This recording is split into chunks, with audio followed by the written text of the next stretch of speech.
today I'm going to teach you how to make pancakes. You can see I put my pancake mix in this jar. I like to keep it in the jar just because it's easier to store that way, plus it's a little bit of a tighter seal than the boxes that the mix usually comes in. This one is actually just a Krusteaz buttermilk mix, but you can use pretty much everything. The measurements are going to be the same. So you can see I've just refilled this jar, and a little tip, if there's a little bit too much and it starts to like round out at the top, there's actually more space in there than you think there is. So just carefully settle this part on top. Make sure it's set right. Screw this on. Oop, come on. Make sure the thread catches. There we go. And then shake it. Because this one was originally all the way up to the top, and you can see now there's actually some space in there. Okay, so now into the actual pancake making. Another reason to put it in the jar is it's actually a little bit easier to get out again. I usually use the 1/4 cup measure just because it's easy to scoop. But you're gonna put a cup of the mix into your bowl. So 1, 2, 3, 4. One of the great things about pancakes is that you don't have to be super precise with the measurement, as long as you're like mostly close to what you need, you're probably good. That said, don't put like half of one of these in there. That won't get you anywhere. Right. Now, another thing we need is 2/3 of a cup of water. So this is a 1/3 cup measure.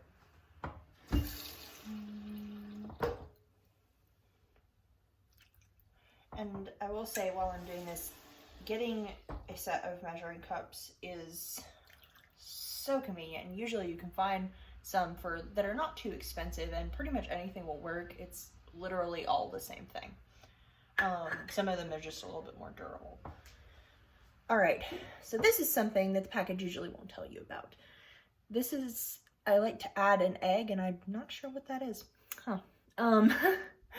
But I usually like to add an egg to my pancakes. And the reason I do that is, 1, more protein, and 2, it actually makes the pancakes a little bit fluffier. So, crack this guy. Come on. Try not to make a mess, despite the fact that I have actually messed up my thumb chopping apples. So see, even I'm not perfect. Hang on. Alright, and then I will take a little bit of soap and wash my hands because eggs do have bacteria in them. And you can, if you get very experienced at cracking eggs, probably manage to crack them without getting any egg on you, but I am not that person. All right. And so we've got all of our stuff in the bowl. Now just mix it up.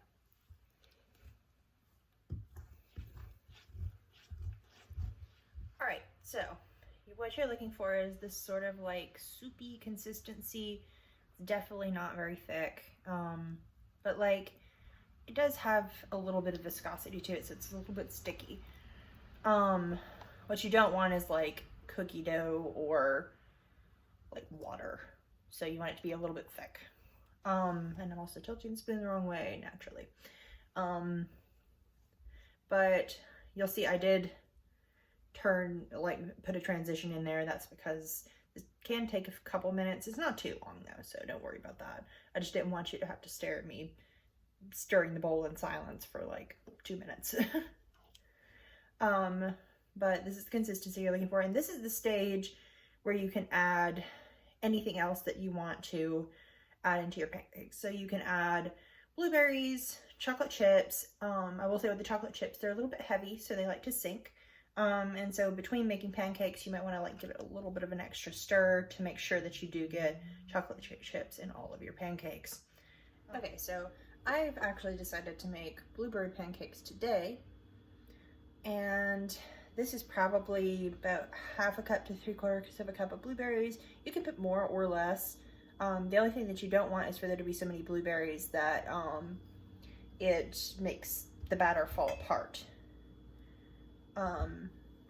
So if you're scooping up a spoonful of batter and it looks like the spoon is full of blueberries with a little bit of batter in there, that's probably too much. So I'm gonna wash these really quick. And with most produce, blueberries included, you can just sort of swish it around. I put a little water in the bowl and then swish it around to make sure that all of anything that might be in there comes loose. And then I set my hand to the side of the bowl like this and let the water run out without any of the berries tumbling out. That was a mistake I made a few times. Okay. And now that our berries are all clean, we put them in here and give them a little bit of a stir.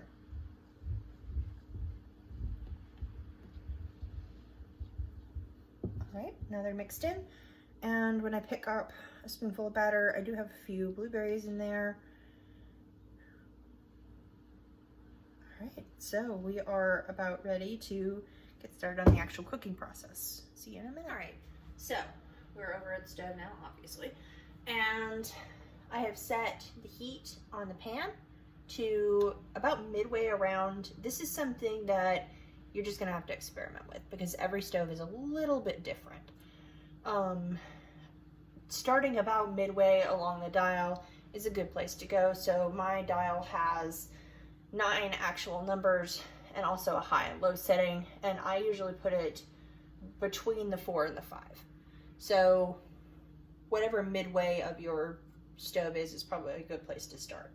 And this guy is starting to heat up. You can kind of hold your hand not against the thing, but like just hovering above it, and you can start to feel when it's heating up. Oops. And you probably noticed my odd little thing here. This is actually a little ceramic thing that I have that keeps my butter. Butter is pretty much, as far as I know, the only type of dairy that you can have just sitting out. It doesn't need to be refrigerated to stay good. And I like to keep a little bit out just because it's easier when I make toast or anything like that. But today I'm going to use a little bit of it in my pan. You always want to put butter or some sort of something in your pan. Butter is best just because you don't have to worry about it burning. But that'll keep your pancakes from sticking to the pan, which is very important. Okay, so I'm going to get my spoon. I've got my spoon, and I'm going to add just a little bit of this butter. So you're not doing too much at all, because you don't want like a puddle of butter in here. You just want enough to make the pan kind of extra slick. Come on. There we go. All right, and you can see by the way the butter's sliding around that it's already pretty hot.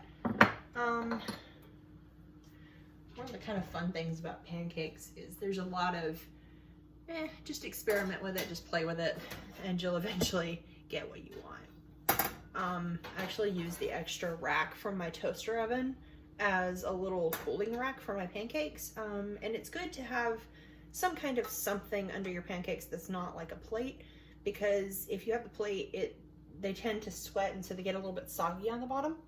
And especially with blueberry pancakes, they're going to be kind of a little bit wetter than usual, and so you just want to minimize the extra moisture that comes from the cooling process. And what I'm doing right now is just swirling the pan around to spread out the butter.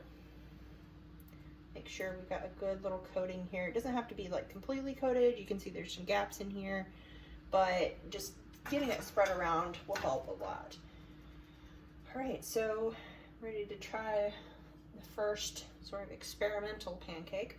The first one that you make will always be a little bit wonky because your pan is still heating up, and if you have no patience like me, it might even be a little bit raw in the middle.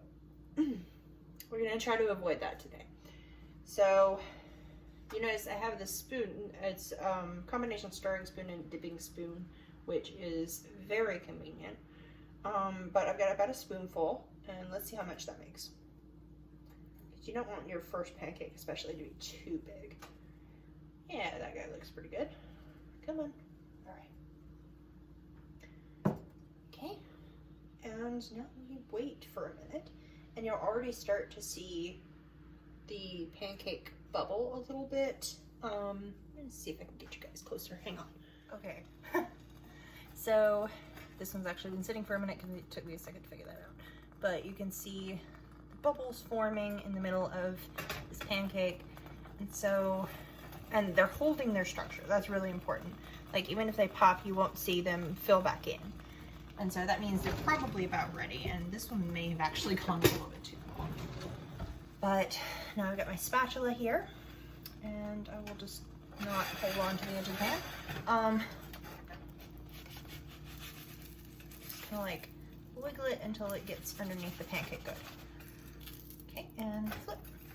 And actually that one's a little underdone, of course. Sure, why not? But that gives you a good idea of at least your starter pancake. See what I mean? It's never perfect. And you know, I might actually increase the temperature on this a little bit. My stove is very temperamental. Rentals, am I right? So just edge it up to 5. So if you feel like you do need to increase your temperature at all, increase it just a wee little bit at a time. Because you don't want to go from half raw to burnt. This guy's actually, he's fine, he's edible. Oh, no squish. But you can see based on the bubbles that it's mostly cooked in the middle. Yeah, that's doing nicely. Alright, so one thing is you always are not gonna have to let it cook as long on the other side. Okay, I'll show you my first poor little sad pancake. Alright. And you can see, like, it got a little bit more cooked on this side. Part of that's just the pan heating up a little bit more. So let's try again and hopefully get like an actual pancake this time. This guy's also a little flat. I'm not sure what's going on there. Oh, it could be because I usually use milk, but I'm out of milk. Something you can do when you put the thing in the pan is you can kind of move the blueberries around a little bit. That way they're a little bit more evenly distributed. You don't just have all of your blueberries on one end of the pancake. Can result in a funky shaped pancake, but it tastes good either way, so it doesn't really matter. Aesthetics are not our primary goal here. But you can see this one's actually starting to bubble a little bit sooner. And so he'll probably be ready a little bit sooner. Another thing to look for when you're cooking them, like you'll notice when you first put it out, there's like a lot of shine on the pancake. And that's obviously just the raw batter. But you'll start to notice it look a little bit more like filmy as it gets closer to being done. And the edges will actually be a little bit browned, like not brown, but like they look more cooked than the rest of it. And that'll give you kind of an indication when that's most of the way around where you are in the cooking process. So this guy is actually just about done. See what I mean about my stove? Like this half looks like it's not doing anything. But we're going to attempt to flip it anyways. Aha! I'm doing the wiggling thing again, and it's okay to kind of like use the side of the pan. Okay, and then flip. Whoops! I always make a mess when I make pancakes, but you can see that one looks a little bit better. He's at least got that nice classic like brown pancake look. It's a little mottled, but that's probably partly because of the blueberries. Didn't think about that. Anyway. Probably saw a little bit of batter go flying around. Like I said, I always make a mess when I make pancakes. My dad's much better at it. The only thing you want to watch for those little flecks is if they get in the pan, they will cook as if they are miniature little pancakes. So I always like to just whip them out and then I'll get them later.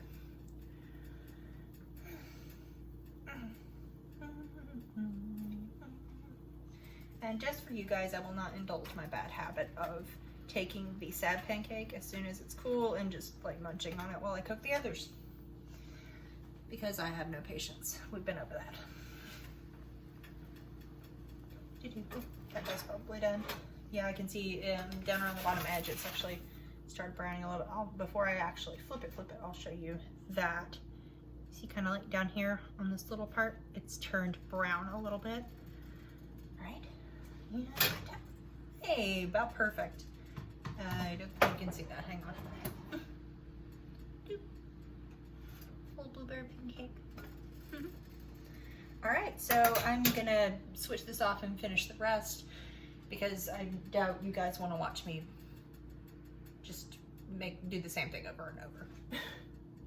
And one more thing, if you feel like you're getting a little bit low on butter and it's starting to stick a little bit, you can always add a little bit more, but be careful because now that the pan is very hot, it may start to like smoke or something like that. And so if you do that, make sure you're ready to put down another pancake almost immediately afterwards so it doesn't burn. Quick thing, of course, after I turn the camera off, one of them decides to be perfectly bubbly all over. Of course. Also, quick comment, one of the things that I do while I am waiting for all of the pancakes to cook is just use that time to clean up my kitchen because, as I said, pancakes are kind of messy. I've got like measuring cups and everything over there and some of the ingredients are still out. So this is just a good way to save a little bit of time. So I'm done making pancakes and I switched the heat off and I'm gonna move the pan off of the stove for the same reason that I told you earlier to be careful with the butter. You don't want it to accidentally catch fire. Obviously it's still hot, but here are all of the pancakes that I got out of that amount of batter. And obviously you can double the recipe. Might be a little tricky to have it, especially if you put the egg in, but if you don't, then it's much easier. But that is how you make pancakes. And I'm going to enjoy these with some coffee and probably maple syrup. All right, see you later, siblings.